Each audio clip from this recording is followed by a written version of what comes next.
Greetings to all of you in the blessed name of our Lord and our Savior Jesus Christ. प्रभु यीशु मसीह के अति पवित्र नाम में सभी को प्यार भरा सलाम मेरा दन। The Lord has given us this opportunity to come online for the study of God's word once again.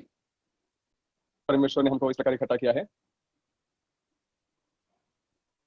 We have been looking at this important Bible truths in connection with life after death. मृत्यु के पश्चात के जीवन के बारे में जो सच्चाई है उसको जानने के लिए हम आज इकट्ठे हुए हैं।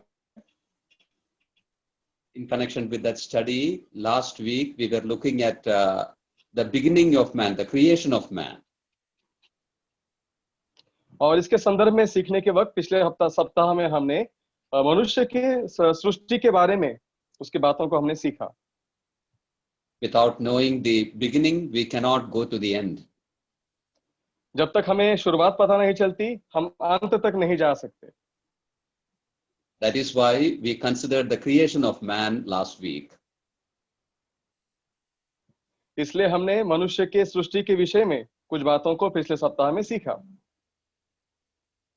We were mainly looking at 4 statements in connection with the creation of man.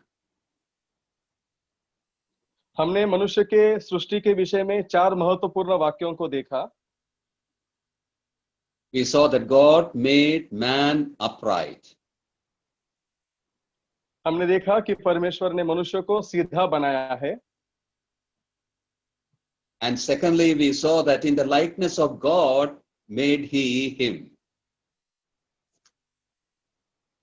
और हमने दूसरा देखा कि परमेश्वर ने मनुष्य को अपने स्वरूप में और अपनी समानता में बनाया है।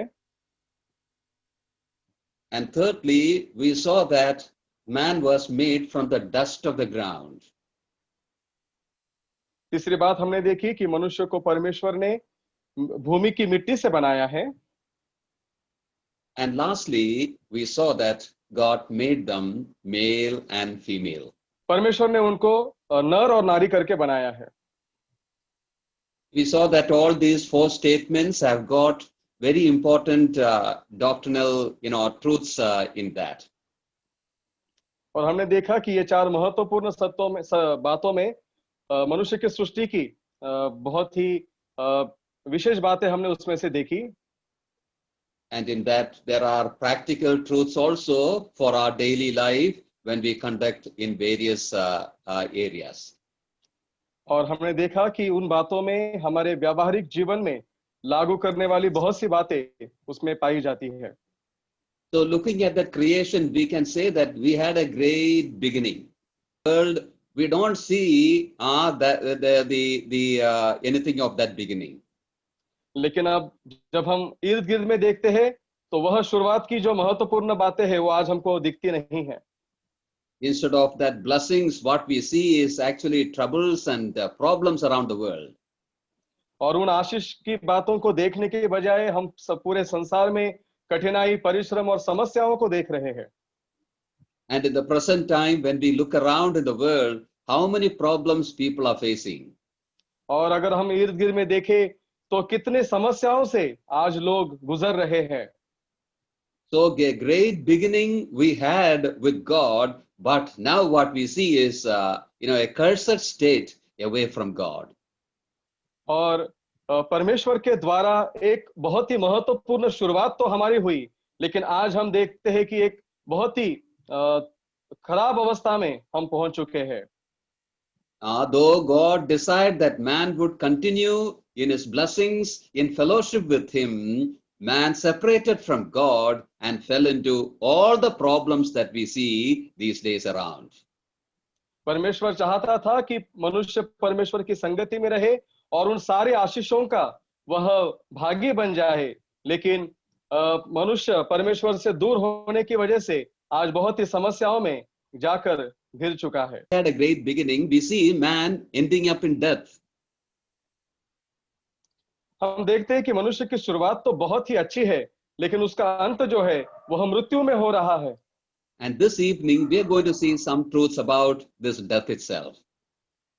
और आज हम शाम के समय उस मृत्यु के संदर्भ में कुछ सच्चाई को जानने की कोशिश करेंगे। We will read one verse before we go forward. और आगे जाने से पहले एक वचन हम पढ़ेंगे। Turn with me to Romans chapter 5 मेरे साथ आप आइए, रोमियो की पत्री उसका 5वां अध्याय and verse 12. उसका 12वां वचन। Wherefore, as by one man sin entered into the world, and death by sin, and so death passed upon all men, for that all have sinned. इसलिए जैसा एक मनुष्य के द्वारा पाप जगत में आया और पाप के द्वारा मृत्यु आई, और इस रीति से मृत्यु सब मनुष्यों में फैल गई, क्योंकि सबने पाप किया। So here Paul says that because death has passed unto all man. और यहाँ पर पौलुस लिखता है कि मृत्यु सब मनुष्य में फैल गई। That means universally it is the experience, a reality with all and every man. और यह जो अनुभव है मृत्यु का, वह संसार में पूरी तरीके से फैल चुका है। Now this evening we will be looking at three things in connection with death. और आज शाम के समय हम मृत्यु के संदर्भ में 3 चीजों को देखने की कोशिश करेंगे। First of all, we will see the origin or the beginning of death. पहले हम देखेंगे मृत्यु की शुरुआत कहां से हुई। And secondly, we will see what happens at death. फिर हम देखेंगे मृत्यु के समय में क्या होता है। And then we will see from the scripture some of the descriptions given for death in the Bible. और फिर हम पवित्र शास्त्र में से देखेंगे मृत्यु के विषय में कौन सी व्याख्याएं दी गई है। Now, when you come to one of the great writers, philosophers, Christian philosopher, C.S. Lewis, he said like this.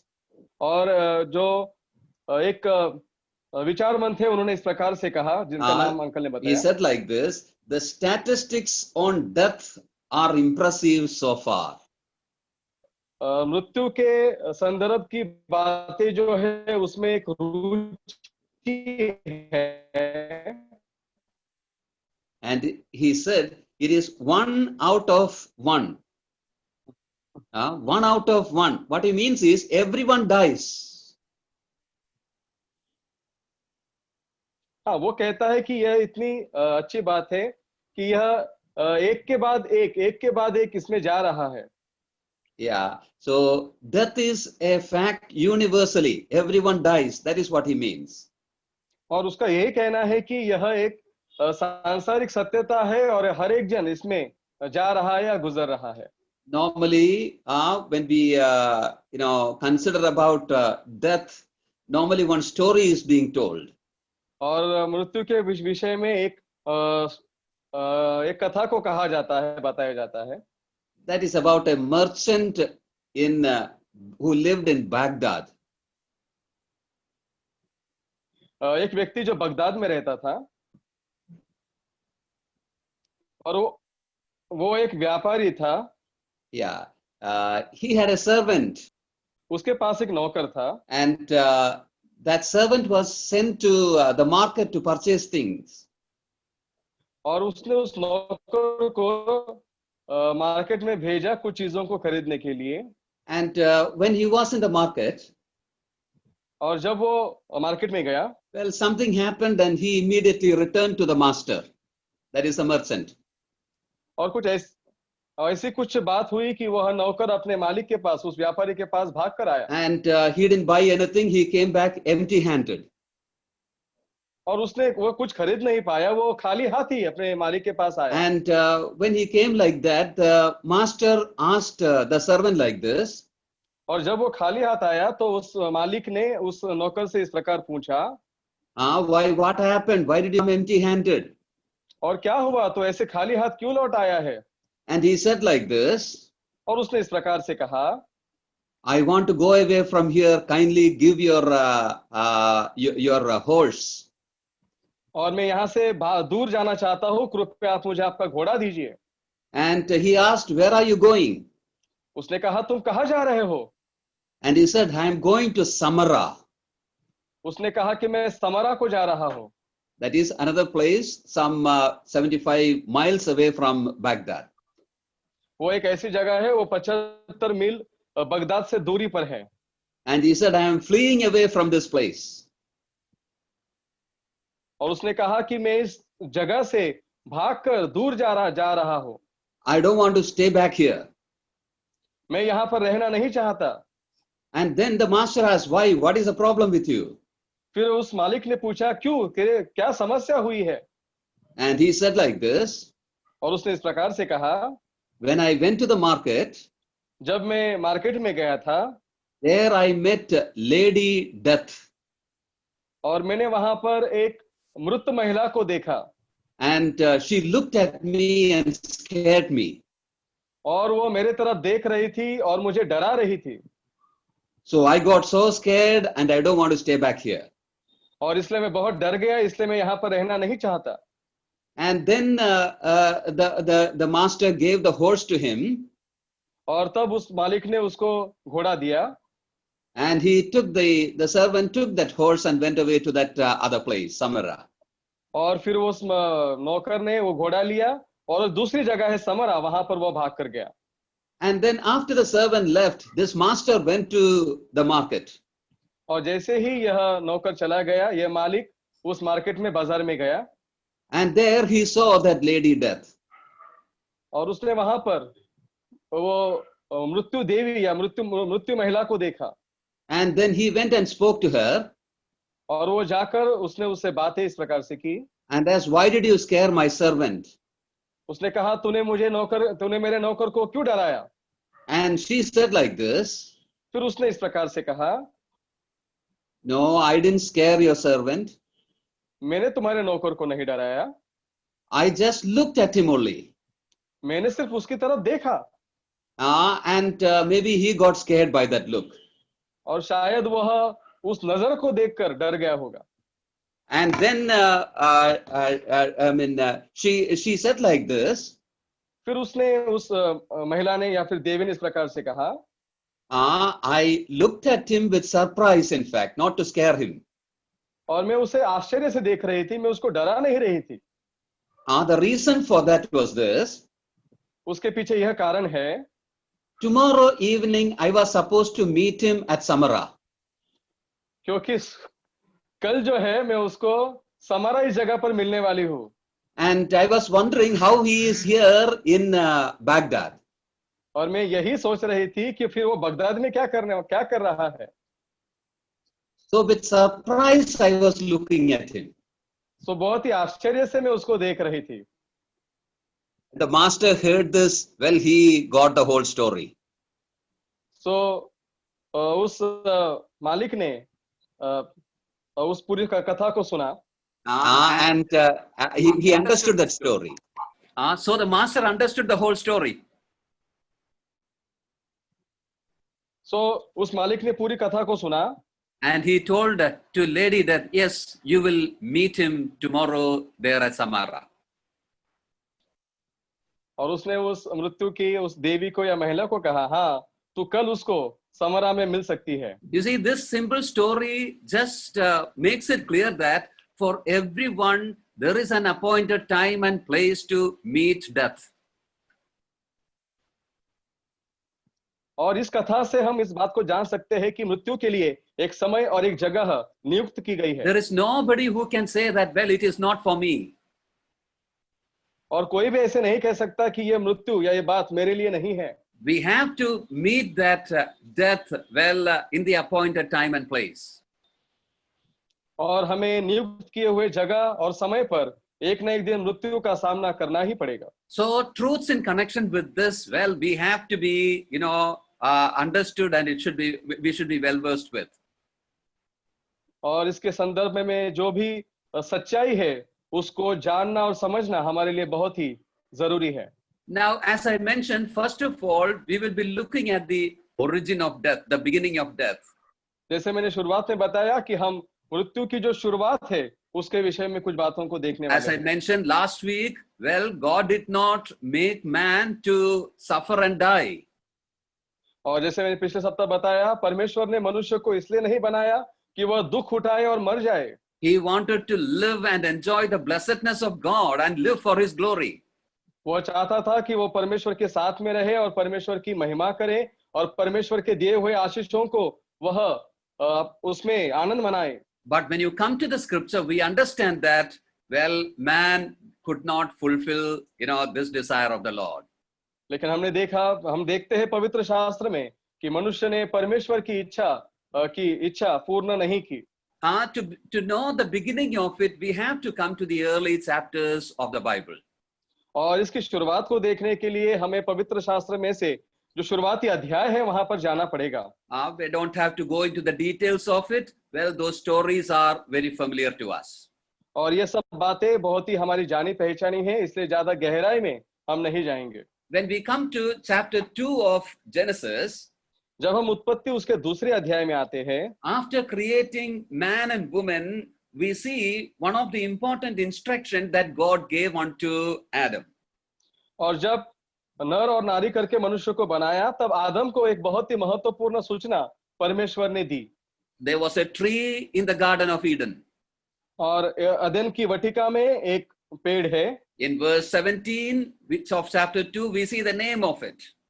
और वचन 17, दूसरे अध्याय के वचन 17 में उसका नाम हम देखते हैं। The tree of the knowledge of good and evil. और एक ऐसा वृक्ष है जो भले या बुरे का ज्ञान करके देता है। The Lord told that, well, they should not eat of it.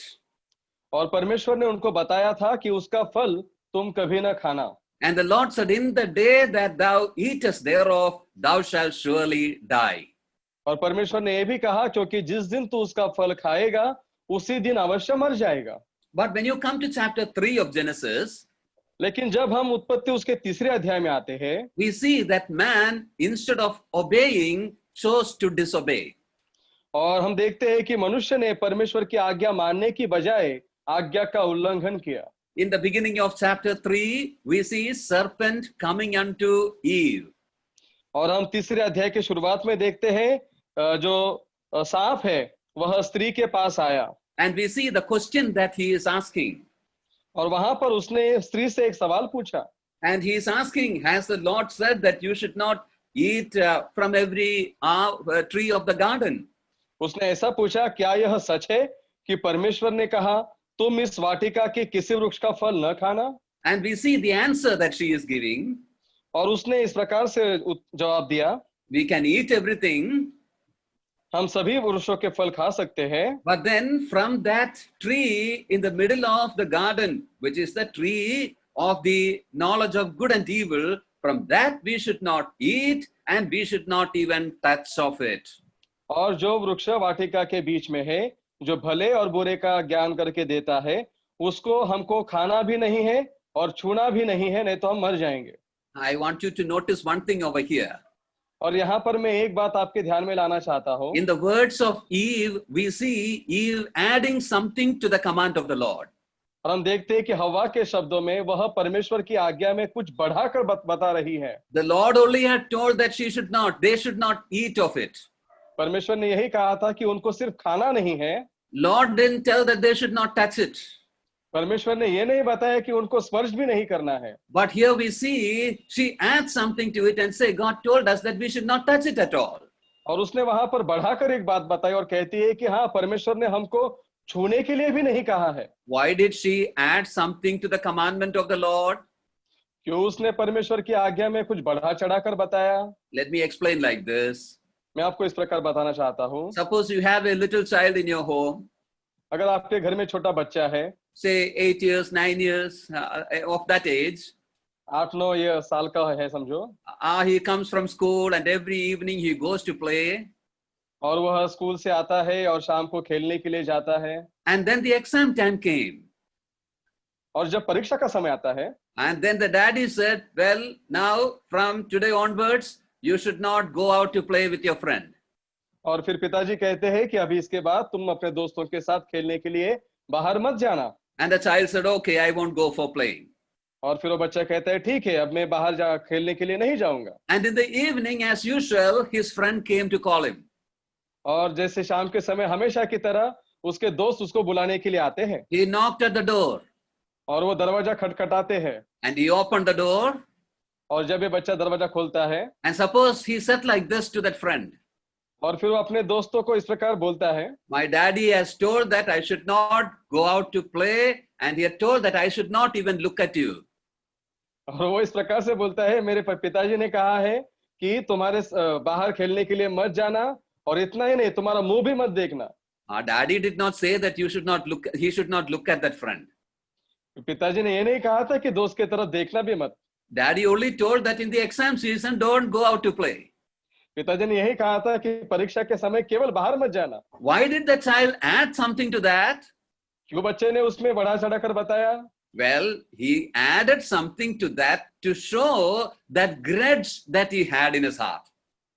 और वो इसलिए बता रहा है कि उसके मन में कितना डर पिताजी के बारे में वो दिखाने के लिए बता रहा है। That grudge, that he didn't like that command, that restriction that father gave him. और वह ऐसी बात है कि मतलब पिता ने जो आज्ञा उसको बताई है वो उसको मानना नहीं चाहता। So to show that feeling, he added something to what daddy said. और वह भावना बताने के लिए वो पिताजी के शब्दों में कुछ बढ़ाकर बताना चाहता है। That is the same thing over here also. और वही बात यहीं पर हम पाते हैं। When she heard about this command that God gave, जब उसने इस आज्ञा के बारे में सुना, well, she might have thought, oh, what a great enjoyment I am missing. और फिर उसने सोचा होगा, अरे ये कितना बड़े आनंद की बात है जो मैं इसको खो दूंगी। I could have eaten that also and enjoyed the life here. और मैं उसको भी खाकर अपने जीवन का आनंद यहाँ पर उठा सकती हूँ। Why did God say something like this? और क्यों परमेश्वर ने इस प्रकार से बताया? That feeling was there in her. वह भावना उसमें थी। The devil was using that, feeling in her mind as his stepping stone. और वह शैतान जो है उसके मन में उस भावना को डाला। Say that feeling in her, Satan used as a stepping stone, as a foothold for him to work. अच्छा, उसने उसको एक क्या रुकावट का या गिरावट का कारण बनाकर उस भावना को उसके मन में डाला कि कौन तुमको ये बता रहा है।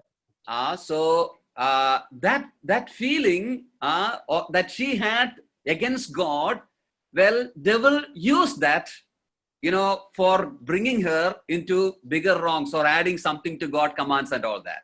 और शैतान ने जाना कि उसके मन में ये भावना है, इसलिए परमेश्वर की आज्ञा को तोड़ने के लिए शैतान ने उसी भावना का इस्तेमाल किया, वो भावना उसके मन में डाली। And the plan that he did worked out very well.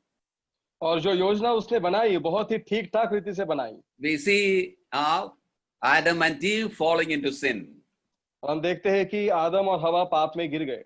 Now in that verse that we read in the beginning, और जो वचन हमने शुरुआत में पढ़े, there we are told that because of that one man, all became sinners.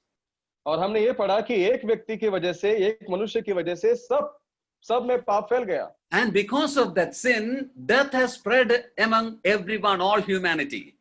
और उस पाप की वजह से मृत्यु सब मनुष्यों में फैल गई। Now all are dead. सब मर गए। In a spiritual manner, in a spiritual way, all are dead. और आत्मिकता में सब मर गए। Now one thing we have to remember, एक बात हमको ध्यान में रखना है। sometimes we say that we all have died and we all are sinners because of what Eve did. हम ये ऐसा समझते हैं कि हवा ने जो कुछ भी किया उसकी वजह से हम सब लोग मृत्यु की तरफ जा रहे हैं या मर रहे हैं। But that is not what Paul says. लेकिन पौलुस ने उस प्रकार से नहीं बताया। One man sinned. एक मनुष्य के पाप की वजह से, that's a reference to Adam. और वह जो संदर्भ है वो आदम से आता है। We are sinners because of Adam's sin. हम पापी इसलिए बने क्योंकि आदम ने पाप किया। Not because Eve fell that we have fallen in sin. हवा पाप पे गिरी इसलिए हम लोग पाप में नहीं गिरे। But we have fallen in sin because of Adam's sin. We sinned in Adam. और क्योंकि आदम ने पाप किया इसलिए हम लोग पाप में गिरे। हम पाप आदम के द्वारा पाप में गिरे। And when Adam sinned, we were also sinning in him. और जैसे आदम ने पाप किया हम भी उसमें पापी बनते जाते या पाप करते जाते हैं। Adam is like a corporate head for us, a head for all humanity. और आदम जो है वो सारे मनुष्यों का एक नेतृत्व करता है, So it was his sin that brought us into sin. और उसके पाप की वजह से हम सब पाप में गिरे। So the Lord had told that in the day you shall eat thereof, then you shall die. और परमेश्वर ने कहा था जिस दिन तुम उस फल को खाओगे उस दिन तुम मरोगे। And spiritually that happened on that day itself. और आत्मिक रूप में उसी दिन वो बात हो गई। His spirit became darkened. और उसका जो आत्मा है वो एक अंधकार में चला गया। Spirit became dead spiritually. और उसका आत्मा आत्मिक रूप में मर गया। In fact, death is a separation. The meaning of it is separation. और मृत्यु जो है एक प्रकार का विभाजन है या दूरी है, फासला है। In chapter 3 of Genesis, we see that he was separated from God. और हम तीसरे अध्याय में देखते हैं कि वे परमेश्वर से दूर चले गए। And he was separated from man, that is his family itself. और वह मनुष्यों से या फिर उनके परिवार से दूर चले गए। That we see in chapter 3 and verse 12. और तीसरे अध्याय वचन 12 में उस प्रकार से हम पढ़ते हैं। When God is questioning him, जब परमेश्वर ने उससे सवाल पूछा, he is telling the woman whom thou gavest to me to be with me, she gave to me from the tree and I ate it. आदम ने कहा जिस स्त्री को तूने मेरे संग रहने को दिया है उसी ने उस वृक्ष का फल मुझे दिया और मैंने खाया। He could have simply said Eve gave or my wife gave, but that's not what he says. वो इस प्रकार से कह सकता था कि मेरी पत्नी ने दिया, लेकिन उसने ऐसा नहीं कहा। The woman whom thou gavest, she gave. जिस स्त्री को तूने मेरे संग रहने को दिया उसने मुझे दिया। So there we see a separation between him and her. तो हम वहां पर देखते हैं कि आदम और हवा में एक प्रकार की दूरी आ गई। When you read the following verses, we see that man got separated from his environment itself. वो जो आजू बाजू का वातावरण है उससे भी मनुष्य दूर चला गया। Like that we see he got separated from various realms. और वह बहुत से बातों में अलग अलग हो गया। Not only that, केवल इतना ही नहीं, we see physical death also following because of the spiritual death. और हम यहाँ पर देखते हैं कि आत्मिक मृत्यु की वजह से वह शारीरिक मृत्यु में भी उस अनुभव में भी वह गया। And the scripture very clearly tells that in future time there shall be an eternal death also. और शास्त्रों में इस प्रकार से पढ़ते हैं कि भविष्य में एक अनंत काल की मृत्यु भी मनुष्यों के लिए है। All that is because of that spiritual death which happened in the Garden of Eden. ये इसलिए इसकी वजह से हुआ कि जो आत्मिक मौत अदन की वाटिका में हुई, इसका ये परिणाम है। So scripture says that because of that one man and his fall in sin, well, all have become, under sin and death. और पवित्र शास्त्र हमको स्पष्ट बताता है, एक मनुष्य ने पाप किया, उसकी वजह से पाप संसार में फैल गया और फिर मृत्यु भी सब में फैल गई। Now, when you come to this topic of life after death, और जब हम इस शीर्षक में आते हैं कि मृत्यु के बाद का जीवन, mainly we are looking at that physical death in fact. और ज्यादा मुख्य स्वरूप में हम भौतिक स्वरूप में या शारीरिक रूप में जो मौत है उसके विषय में देख रहे हैं। That is what we experience in this life, isn't it? और इस जीवन में हम उसका ही अनुभव लेते हैं। That is what we, face, each day around us. और वही बात का सामना हम हर दिन अपने इर्द गिर्द में करते हैं। So we will be looking at that death and see what happens when a person dies. और उसी बात को हम सीखेंगे कि जब एक व्यक्ति मर जाता है तब क्या होता है। Well, when a person dies, what happens is his spirit and soul leaves the body. और जब एक व्यक्ति की मृत्यु होती है तब उसका प्राण और उसका आत्मा जो है वो उसके शरीर को छोड़कर चला जाता है। Last week we were looking at that image that we have of God. और पिछले सप्ताह हमने देखा कि परमेश्वर का स्वरूप जो है वो मनुष्य में है। And in that image we saw that we are also a tripartite being just as God is. और हमने देखा था कि उसी समानता में हम भी एक त्रिएकता में बनाए हुए लोग हैं, जैसे परमेश्वर की त्रिएकता है। God is a Trinity. परमेश्वर त्रिएक है। And we also in a sense a Trinity. और उसी भाग में हम भी एक त्रिएकता के रूप में हैं। We cannot say just like God we are a Trinity. Our Trinity Amen. is different in a sense. हम ये नहीं कह सकते कि परमेश्वर की त्रिएकता जैसे हमारी त्रिएकता है, When I हमारा say we are a tripartite being, what I mean is we have three parts, that is spirit, soul, and body. और हम ये कह सकते हैं कि तीन बातों से हम बने हुए, तो तीन बातें हम में हैं, आत्मा, प्राण और शरीर. And that spirit and soul, they are immaterial part, not material. और जो आत्मा और जो प्राण है वह भौतिक स्वरूप में नहीं है. Yeah, body is physical, we know that. और शरीर जो है वह भौतिक स्वरूप में हम जानते हैं. So at death, what happens is, well, that immaterial part separates from the material part. और जब मृत्यु होती है तो जो भौतिक बातें नहीं है वह बातें भौतिक चीजों को छोड़कर चली जाती है. I'm not going into the details of that. और मैं उसके गहराई में नहीं जाना चाहता. Well, when we look at this spirit and soul, और जब हम इस प्राण और शरीर को देखते हैं, we should प्राण और know आत्मा को that देखते हैं, spirit actually gives us the God consciousness, और जो आत्मा है वह हमें परमेश्वर के विषय में चेतना देता है, and soul gives us the self consciousness. और जो प्राण जो है वह हमें खुद के विषय में एक चेतना देता है. And the body connects us with the around us, earth, I mean the surroundings around us. और जो शरीर जो है वह बाकी चीजों के विषय में संबंध रखता है. And these two, that is soul and spirit, is never separated. और जो दो है मतलब प्राण और आत्मा जो है वो कभी अलग नहीं होते. Sometimes from the Old Testament we give an illustration.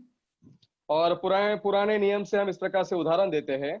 There we see the tabernacle. और वहां पर हम मिलाप वाला तंबू देखते हैं. Tabernacle is the place where the Old Testament people went for worship. और मिलाप वाला तंबू वो यह जगह थी जहां पर पुराने नियम के लोग आराधना के लिए जाते थे. If you look at it, well, this also can be divided into three. और हम उसको अगर देखें तो वह भी तीन भागों में अलग अलग किया गया था. First of all, the court is there. और पहले भाग में हम आंगन देखते हैं. And then we have the holy place. और फिर हम पवित्र स्थान को देखते हैं. And then we have the holiest of all. और फिर अंदर हम परम पवित्र स्थान को देखते हैं. Now, when you look at the holy place and the holiest of all, और जब हम पवित्र स्थान और परम पवित्र स्थान को देखते हैं, it is actually one long hall. और ये एक बड़ा एक हॉल है. It is divided with just a curtain. और वो केवल एक पर्दे के द्वारा विभाजित किया गया था. It is in fact one, you cannot separate it. वो वास्तविक में एक ही है, वो हम उसको अलग नहीं कह सकते. So God dwelt in the holiest of all. और परमेश्वर जो है वह परम पवित्र स्थान में वास करता था. You don't have to go into the details of those things. और उसकी भी गहराई में जाने की हमें आवश्यकता नहीं. What I'm trying to say is, just as the holy place and the holiest of all are inseparable, और मैं कहना चाहता हूं जैसे पवित्र स्थान और परम पवित्र स्थान एक दूसरे से अलग नहीं हो सकते थे, the spirit and soul also is inseparable. और आत्मा और प्राण भी अलग नहीं हो सकते. But at death, well, it separates from the body. लेकिन मृत्यु के समय वह शरीर से अलग हो जाते हैं. And body goes into the earth. और शरीर जो है वह मिट्टी में मिल जाता है. As we have seen last week, it was taken from the earth, it was taken from the dust. और पिछले सप्ताह हमने देखा कि उसे मिट्टी से ही बनाया गया है. And it shall join the dust again.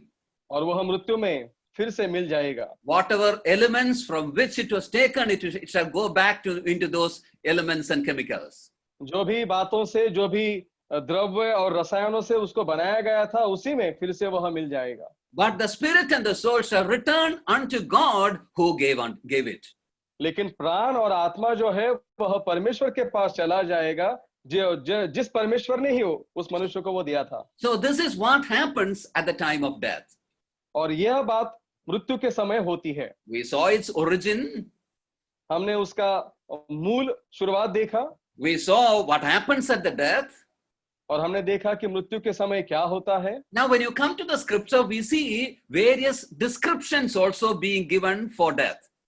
और हम जब पवित्र शास्त्र में आते हैं तो मृत्यु के संबंध में बहुत ही विश्लेषण की हुई बातों को हम पाते हैं. We will just look at certain of those descriptions. और कुछ बातों को हम कुछ महत्वपूर्ण बातों को हम देखेंगे. when you come to 1 Kings chapter 2 and verse 2, जब हम पहला राजा उसका दूसरा अध्याय और दूसरे वचन में आते हैं, there we see something which David says just before his death. वहां पर दाऊद अपने मृत्यु के पहले कुछ बातों को कहता है। He says like this, वो इस प्रकार से कहता है, I go the way of all the earth. मैं संसार की रीति पर कूच करने वाला हूँ। He is speaking to his son Solomon. वह अपने पुत्र सुलेमान से बात कर रहा है He was giving him important duties for the future and all that. और वह भविष्य के संदर्भ में उसे महत्वपूर्ण जिम्मेदारियों को दे रहा है। So he says, I am going the way of all the earth. और वो कहता है कि मैं संसार की रीति पर कूच करने वाला हूँ। In English it is the way. It is used as the way. और हम देखते हैं इंग्लिश में उस मार्ग, या हिंदी में लिखा है उस रीति पर। We can follow what is given in English. और हम जो इंग्लिश में लिखा है उसको हम फॉलो करेंगे। I go the way of all the earth. और जो संसार की जो रीति है, जो मार्ग है, उस प्रकार से। So here he calls death as the way. और यहाँ पर वह मृत्यु को एक मार्ग इस प्रकार से वह कहता है। That actually describes what death is. और वह कहता है कि उससे हमको समझ में आता है मृत्यु क्या है। Death takes us from one place to another. और मृत्यु हमें एक जगह से दूसरी जगह लेकर जाती है। That is exactly, what a way also does, a road also does. और यही तो काम एक मार्ग या रास्ता भी करता है। It connects two places. वह दो जगहों को जोड़ता है। So death is not an end, it is not a cessation. और मृत्यु जो है वह अंत नहीं है। It takes us to another place. वह हमें दूसरी जगह पर लेकर जाता है। To what place we are taken and how it's going to be and all that, God willing, we will see in another time. हम कौन सी जगह पर जाएंगे, प्रभु हमें कहां पर लेकर जाता है, वो आने वाले समय में हम सीखेंगे। Now just I'm bringing to your attention these descriptions that are given. और यहाँ पर जो विवरण दिया गया है उसके बारे में थोड़ा कुछ देखेंगे। So the first description is death is like a way. और हम पहला विवरण देखते हैं कि मृत्यु जो है वह एक मार्ग है। Somebody has said like this. किसी ने इस प्रकार से कहा, Death is nothing else but going home to God. मृत्यु ये कुछ नहीं, मृत्यु एक ऐसी बात है जो परमेश्वर के घर तक हमें पहुंचाती है। So for us it is a stepping stone, or rather a way that takes us unto the other world. और वो हमारे लिए एक ऐसा मार्ग है जो दूसरे जगत में हमको पहुंचाता है। Let's come to Luke's Gospel chapter 9. और लूका के सुसमाचार 9वें अध्याय में आएंगे। And come to verse 31. और वचन 31 पे हम पढ़ेंगे। There we see another word being used for death. और वहां पर हम मृत्यु के संदर्भ में इस्तेमाल किया हुआ दूसरा शब्द देखते हैं। In the instance we see the Lord going to the Mount of Transfiguration with his 3 disciples. हम यहाँ पर देखते हैं प्रभु यीशु मसीह अपने 3 चेलों के साथ रूपांतर के पहाड़ पर गया। And there he appeared to them in glory. और वहां पर महिमा में उनके सामने वह प्रकट हुआ। And there were 2 visitors from heaven at that time. और स्वर्ग से 2 लोग उसको मिलने के लिए आए। That was Moses and Elias. और वहां पर मूसा और एलिया को हम देखते हैं। And in verse 31 we see what those 2 were speaking unto Jesus Christ. और वचन 31 में हम देखते हैं कि प्रभु यीशु मसीह के साथ वो क्या बातें कर रहे हैं। There it says, who appeared in glory and spake of his disease which he should accomplish at Jerusalem. उन्होंने कहा कि वे महिमा सहित दिखाई दिए और उसके मरने की चर्चा कर रहे थे जो यरूशलेम में होने वाला था। There it says, they spake of his disease. और वे उसके मरने की चर्चा कर रहे थे या फिर विदा होने की चर्चा कर रहे थे। Here in English and in Hindi also, the word is slightly different from the original. और हिंदी और इंग्लिश में भी जो मूल शब्द है उससे अलग भाषांतर हम पाते हैं। The word, the literal meaning of that word used here is a departure. और जो मुख्य शब्द इस्तेमाल किया गया है वह प्रस्थान को दिखाता है। It is the same word used for the second book in the Bible.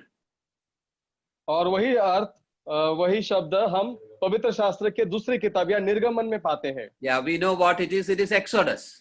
वह निर्गमन है That same word is used over here. और वही शब्द यहाँ पर इस्तेमाल किया है। We know what the departure or Exodus was. और हमें पता है कि प्रस्थान करना या फिर निर्गमन क्या है। The people of Israel were, slaves there in Egypt. और परमेश्वर के लोग मिस्र में गुलाम इस रूप में थे। And through Moses, well, God delivered them out of that. और मूसा के द्वारा परमेश्वर ने उनको वहां से छुड़ाया। They were suffering there. They were under slavery. वह गुलामगिरी में थे और बहुत ही कठिनाई में थे। But in that Exodus, well, they came out of all that problems. लेकिन उस निर्गमन में वो सब उनकी समस्याओं से बाहर निकल आए। When that same word is used over here, we understand something about death also over here. और वही शब्द यहाँ पर इस्तेमाल किया गया है। हम मृत्यु के संदर्भ में कुछ बातों को यहाँ पर देखते हैं। Now, when we are in this body, there are a lot of sufferings and problems. जब हम इस शरीर में हैं, वहां पर बहुत ही समस्याएं हैं और परिश्रम है। It is a kind of slavery. यह एक गुलामगिरी जैसा ही है। Well, we are actually, grieving and groaning in this, temporary body. हम इस हमारा जो ये तत्कालिक शरीर है, इसमें हम कराहते हैं, दुखी होते हैं। But then death shall be a deliverance, or rather an exodus from all these problems. और मृत्यु जो है वह छुटकारा है या फिर इन सारी समस्याओं से प्रस्थान करना है। So that word used for death speaks that blessedness for us. It shall be a deliverance from the slavery that we have now. और वही शब्द यहाँ पर हम देखते हैं, मृत्यु जो है एक प्रकार से छूटना है, छुटकारा है इन सारी समस्याओं से, और उस बात को हम यहाँ पर देखते हैं। Now let us turn to Philippians chapter 1. फिलिपियों उसके पहले अध्याय में आएंगे। There in verse 23, very familiar verse to us, we see another word used for, this word, this death. और वचन 23 में हम और एक बात मृत्यु के संदर्भ में वहां पर पाते हैं जो बहुत ही परिचित शब्द है। There Paul says, "For I am in a strait betwixt two, having a desire to depart and to be with Christ, which is far better." हम यहाँ पर देखते हैं फिलिपियों पहले अध्याय के वचन 23 में, क्योंकि मैं दोनों के बीच अधर में लटका हूँ, जी तो चाहता है कि कूच करके मसीह के पास जा रहूं, क्योंकि यह बहुत ही अच्छा है। Here we see that word depart. और यहाँ पर हम वो शब्द देखते हैं कूच करना। This word was used in connection with ships and boats in the old ancient times. और पुराने समय में जो जहाज है उनके संदर्भ में इस शब्द को इस्तेमाल किया जाता था। You think about a boat that is tied firmly to a shore. और हम देखते हैं कि किनारे पर एक ठीक रीति से बांधा हुआ एक जहाज को हम देखते हैं। When it goes to the other side, well, it removes that bondage and goes into the sea.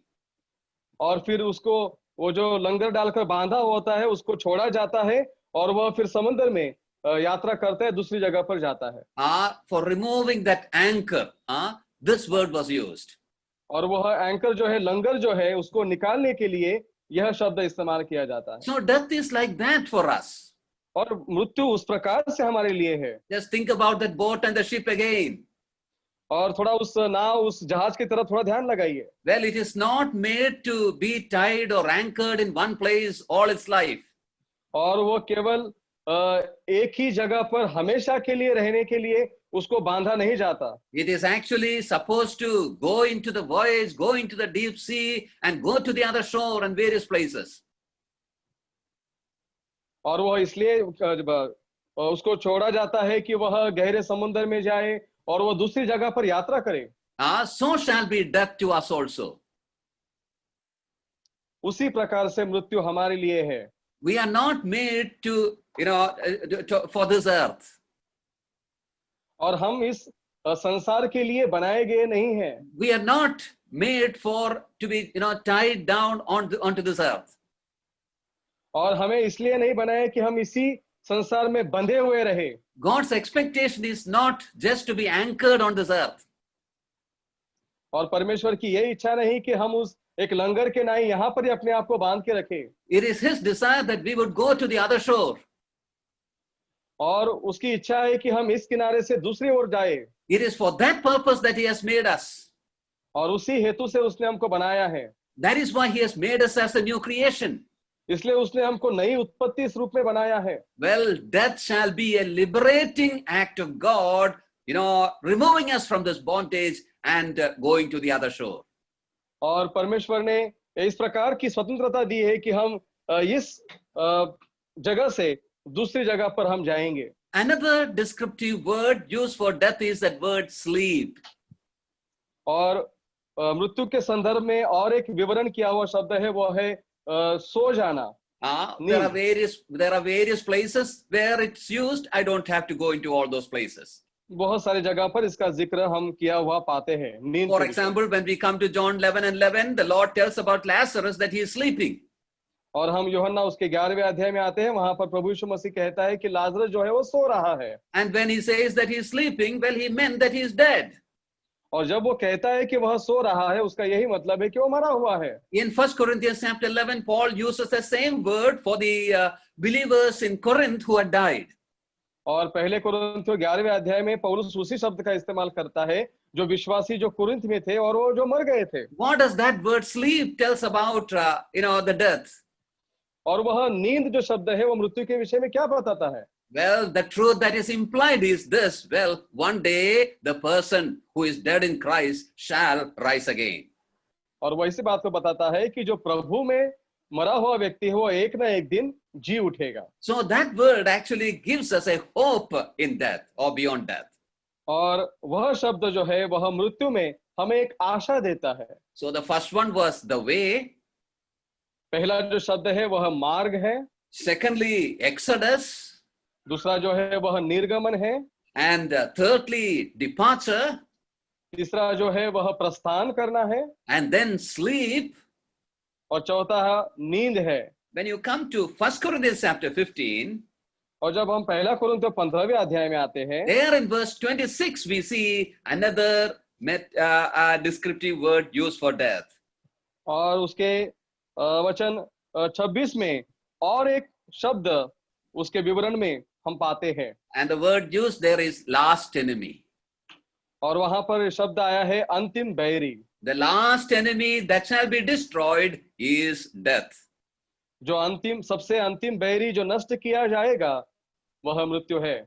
Well, when you come to chapter 20 of Revelation, जब हम प्रकाशित वाक्य उसके 20वें अध्याय में आते हैं, there in verse 14, और उसका वचन 14, there we read like this. वहां पर हम इस प्रकार से पढ़ते हैं, And death and hell were cast into the lake of fire. And this is the second death. मृत्यु और अधोलोक आग की झील में डाले गए, यह आग की झील दूसरी मृत्यु है। That is the end of death. और जो है वह मृत्यु का यह जो आखिरी मृत्यु है, अंतिम Beyond मृत्यु that, है। we don't find death. हम मृत्यु को कभी नहीं ढूंढेंगे, कभी नहीं पाएंगे। Finally, it shall be cast into the lake of fire. और आखिर में जो है वह आग की झील में डाल दिया जाएगा। That shall be the last enemy. और वह जो है वह अंतिम बैरी है। In the chapters before that, we see God one by one, annihilating or putting into confinement the enemies of God's children now. और हम पवित्र शास्त्र में देखते हैं कि एक एक प्रकार से हम देखते हैं कि ऐसे परमेश्वर के बच्चों के जो शत्रु है, जो मनुष्य को बांध के रखते हैं, उनका वर्णन हम देखते हैं। So the last enemy shall be death. और जो सबसे अंतिम बैरी है वह मृत्यु है। Not going into the details. उसके भी गहराई में हम नहीं जाएंगे। And just we'll give one comparison which we have in John's Gospel. और यूहन्ना जो सुसमाचार में दिया हुआ एक बात की हम तुलना में कुछ देखेंगे। When we come to John's Gospel, before the death of the Lord Jesus Christ, we see 7 miracles being described, by John. और यूहन्ना जो सुसमाचार में प्रभु यीशु मसीह के मृत्यु के पहले 7 चमत्कारों का जिक्र हम पाते हैं। The first one was what he did in Cana of Galilee, changing water into wine. पहला हम देखते हैं कि काना गलीली के काना में उसने पानी का दाखरस बनाया। In chapter 11 we see the last one. और 11वें अध्याय में हम आखिरी चमत्कार देखते हैं। That was raising Lazarus. और वह है लाजर को जिंदा करना। As far as John's Gospel is concerned, that was the last, miracle that he did. और यूहन्ना के सुसमाचार में हम देखते हैं कि जो प्रभु यीशु मसीह ने अंतिम चमत्कार किया उसका जिक्र हम वहां पर देखते हैं। And just now we saw that the last enemy is death. और हम देखते हैं कि अंतिम बैरी जो है वह मृत्यु है। So it is very appropriate for John to present it as the seventh one, as the last one. और बहुत ही ठीक रीति से यूहन्ना ने उसका जिक्र किया, सातवां और अंतिम बैरी मृत्यु है। Lord, it shows clearly that the Lord is victor over all things. और यह बात स्पष्ट रूप से हमको समझ में आती है, प्रभु यीशु मसीह सब चीजों के ऊपर जयवंत है। One thing we have to remember when we say that the Lord is victor over all things, death and grave or whatever it is, we should remember that victory is ours also. और जब हम देखते हैं प्रभु यीशु मसीह मृत्यु, कब्र और सारी बातों के ऊपर जयवंत है, तो एक बात हमको ध्यान में रखनी है कि वह जयवंत या फिर वह विजयी होना वो उसने हमें भी दिया है। When we come to book of Romans chapter 8, जब हम रोमियो उसके 8वें अध्याय में आते हैं, there we are told that we are more than conquerors in Christ Jesus. और हम वहां पर देखते हैं कि प्रभु यीशु मसीह में हम जयवंतों से बढ़कर हैं। Yes, our Lord is victor, no doubt. प्रभु यीशु मसीह जयवंत है, उसमें कोई He शंका has नहीं। conquered everything. वह सब चीजों को प्राप्त कर चुका है। And in that Lord, we are more than conquerors. और प्रभु यीशु मसीह में हम जयवंतों से बढ़कर है। Oh yes, what a blessed thing it is. और हमारे लिए कितनी ही आशीष की यह बात है। We cannot simply say that we are more than conquerors and live a life with grief and groaning in this world. और हम जयवंतों से बढ़कर ऐसा कहते हैं और उस प्रकार फिर हम संसार में करहाकर और दुखी होकर नहीं जीना चाहिए। It is necessary for us to show it practically. और वह व्यावहारिक जीवन में हमको दिखाना बहुत जरूरी है। As we know, these days are days of trouble and problems. और हम देखते हैं कि यह जो दिन है वह समस्याओं के और कठिनाइयों के दिन है। People live in fear. लोग जो है वो डर में जी रहे हैं। But in such a world, it is necessary for us to show the confidence and courage in Christ Jesus which we have. और इन ऐसे दिनों में हम प्रभु यीशु मसीह में एक हियाव का और एक आत्मविश्वास का जीवन हमें जीना है और दिखाना है। Others should be able to see that. और दूसरे हमें देखकर इस बात को कहना चाहिए। Yes, we are more than conquerors. We are victors in Christ Jesus. But let the people see that. और लोगों को ये दिखना चाहिए कि प्रभु यीशु मसीह में हम जयवंत हैं और जयवंतों से बढ़कर है। When you come to the case of Billy Graham, और जब हम बिली ग्रैहम इनके बारे में जब देखते हैं, probably you might have heard this. शायद आपने इस बात को सुना होगा। He said one day like this. उन्होंने एक दिन ऐसे कहा, A day will come when you hear the news that Billy Graham is dead. एक दिन ऐसा आएगा जब आप इस समाचार को सुनेंगे कि बिली ग्रैहम मर गए। He said like this. उन्होंने इस प्रकार से कहा, Don't believe that. उस पर विश्वास मत करना। On that day, I will be more alive than now. और उस दिन मैं आज से भी बढ़कर रूप में जीवित रहूंगा। In fact, many decades before that, D.L. Moody also said the same thing. और बहुत दशकों पहले D.L. मूडी इन्होंने भी ऐसे ही वाक्यों को कहा था। Well, this confidence to face problems, this courage, well, it should be seen in every believer. और इसी प्रकार का एक हियाव, एक आत्मविश्वास, ऐसे जीने का यह तरीका हर एक विश्वासी में दिखना चाहिए। Death is the biggest and the last enemy. मृत्यु जो है वो सबसे बड़ा और अंतिम शत्रु है। All the other problems are lesser than that. और सारी समस्याएं उससे बहुत कम है। If we can face death confidently, well, all the other problems also we should be able to face confidently. और जब हम मृत्यु को बड़े हियाव से और आत्मविश्वास से उसका सामना कर सकते हैं, तो बाकी सारी समस्याओं को भी हम आत्मविश्वास से उनके ऊपर हम विजय हो सकते हैं। May the Lord help us that these may give us confidence to live courageously in this world and in these times. परमेश्वर हमको सहायता करे ऐसे दिनों में, ऐसे समय में हम भी एक विश्वास के साथ और हियाव के साथ अपने जीवन को जिए। Yes, Apostle Paul said that by one man sin entered into this world and death passed into everyone. प्रेरित पौलुस ने कहा कि एक मनुष्य के द्वारा पाप जगत में आया और मृत्यु मनुष्यों में फैल गया। It's true of everyone. और यह सबके विषय में सच्चाई है। We are all appointed for that. हम सब उसके लिए नियुक्त किए गए हैं। We saw its beginning. हमने उसकी शुरुआत को देखा It all began in Eden, Garden of Eden. और वह अदन की वाटिका में उसकी शुरुआत हुई। Well, there was no need for falling into sin. वहां पर पाप में गिरने की कोई जरूरत नहीं थी He could have obeyed the words of God and continued in the blessedness. और वह परमेश्वर की आज्ञा को मानकर आशीषित जीवन हमेशा के लिए जी सकते थे। But Adam chose disobedience and death for him. और आदम ने आज्ञा का उल्लंघन किया और उसके लिए मृत्यु आई And in him we got all this. और उसके द्वारा ये सब हम में फैल गई, मृत्यु And फैल then we गया। saw at death what happens.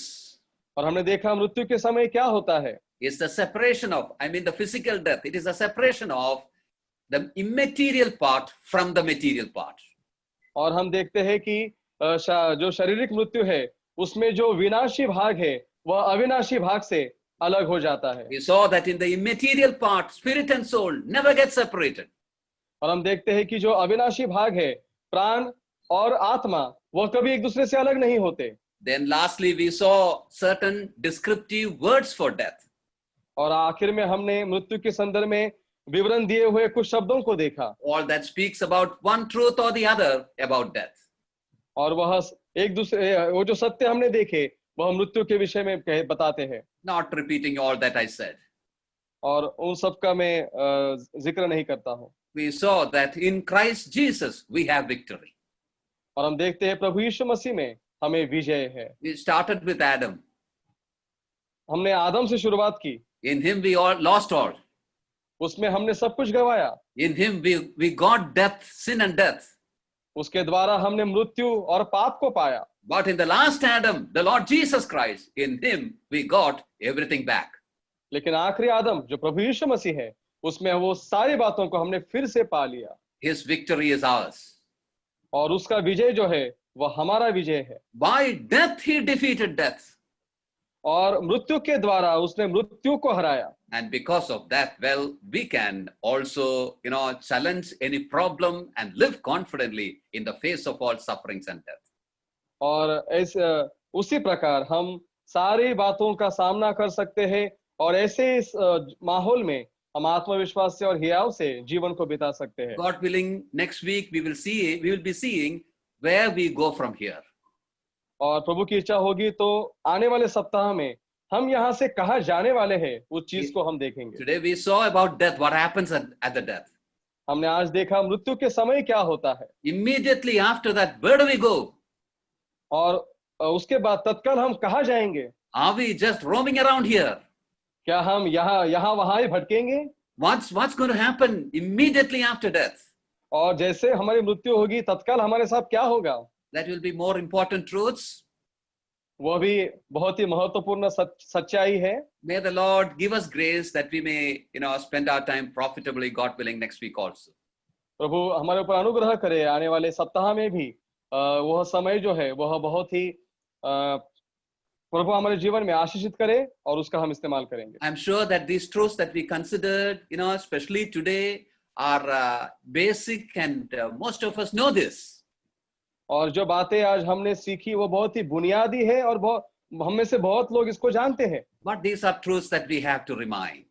लेकिन ये ऐसी सच्चाई है जिसको हमको ध्यान में रखना बहुत जरूरी है। And may the Lord help us that these studies may profit us and to live a confident life in this time of sufferings and problems. और यह बातें परमेश्वर हमारे लिए लाभ की करे और आने वाले दिनों में हम बहुत ही हियाव के साथ आत्मविश्वास के साथ अपने जीवन को जिएंगे। May the Lord bless these words into our lives. परमेश्वर इन वचनों के द्वारा हमारे जीवन में आशीष दे।